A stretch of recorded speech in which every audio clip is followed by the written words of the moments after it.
அஸ்ஸலாமு அலைக்கும். எல்லாத்துக்கும் காலை வணக்கம். பிஸ்மில்லா. வாங்க இன்றைக்கி காலையில் என்ன சாப்பாடுன்னு பார்ப்போம்.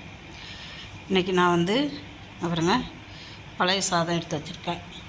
பழைய சாதத்து கூட சின்ன வெங்காயம் எடுத்து வச்சுருக்கேன். பச்சை மிளகாய் எடுத்து வச்சுருக்கிறேன். அப்புறம் இங்கே மோர் மிளகா, அப்புறம் கொஞ்சம் புதினா சட்னி இருக்குது. இங்கே கொஞ்சம் ஊறுகாய் இருக்குது. இது உருளைக்கிழங்கு சப்ஜி பண்ணது இருக்குது. வாங்க பிஸ்மில்லா. அப்புறம் நீங்கள் இந்த சின்ன வெங்காயத்துக்கு எவ்வளோ நல்ல குணம் இருக்குது தெரியுங்களா? நமக்கு ஹார்ட் அட்டாக் வரக்கூடிய இதை தடுக்கக்கூடிய இது இந்த சின்ன வெங்காயத்துக்கு இருக்குது. இந்த சின்ன வெங்காயம் நம்ம ரத்தத்தில் உள்ள கொலஸ்ட்ராலை அகற்றி எடுத்துடும். டெய்லி நைட்டில் 2 பீஸ் வெங்காயம் சாப்பாடு கூட, அது டெய்லி மத்தியானமாக இருந்தாலும் சரி, நைட்டாக இருந்தாலும் சரி, எப்போ வேணாலும் நீங்கள் சாப்பிட்லாம். அப்புறம் இது பச்சை மிளகா. உங்களுக்கு தெரியும், பச்சை மிளகா கடித்தா காரமாக இருக்கிறப்ப சாப்பிடாதவங்க கூட பழைய சாதத்தை சாப்பிட்ருவாங்க. அப்புறம் தயிர் இது கடையில் வாங்குறது தான் தயிர். அப்புறம் நீங்கள் இந்த புதினாவும் அவ்வளோ நல்லது உடம்புக்கு.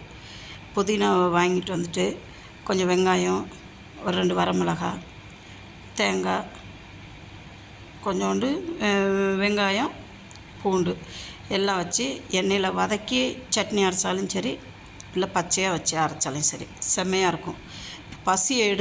பசி இல்லாதவங்க கூட இந்த புதினா சட்னி சாப்பிட்டா அவ்வளோ பசி எடுக்கும். அப்புறம் இது மோர் மிளகா உங்களுக்கு சொல்ல தேவையில்லை. இப்போ வெளிநாட்டில் இருக்கிறவங்களுக்கு வாங்கி தான் சாப்பிட்ணும்.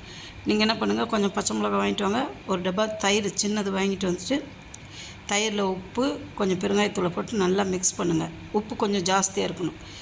வெங்காயம் இந்த பச்சை மிளகாயை நடுவால் வயிற்றில் கீறி விட்டு முத நாள் அந்த தயிரில் போட்டு நல்லா பிசைஞ்சு அமுக்கி வச்சுருங்க ஒரு நாள் ஃபுல்லாக. அப்புறம் மறுநாள் எடுத்து அதை வெயிலில் காய போடுங்க.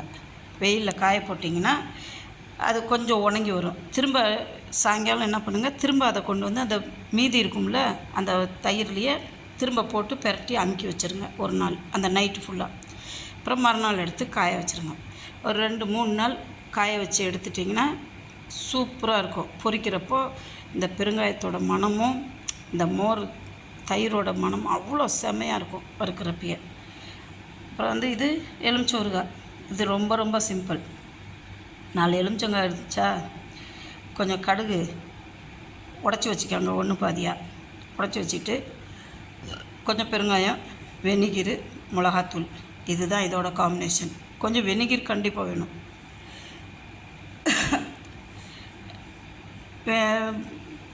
பாருங்கள், இந்த எலுமிச்சம்பழத்தை அப்படியே ரவுண்டாக வெட்டி போட்டு அதில் கடுகையும் போட்டு கடுகு தூள் போட்டு கொஞ்சம் உப்பையும் போட்டு, உப்பு கொஞ்சம் ஒரு கல் ஜாஸ்தியாக இருக்கணும், உப்பு போட்டு கொஞ்சம் பெருங்காயத்தூள் போட்டு கொஞ்சம் மிளகாத்தூளை போட்டு எல்லாத்தையும் குலுக்கி எடுத்து வெயிலில் வச்சுருங்க.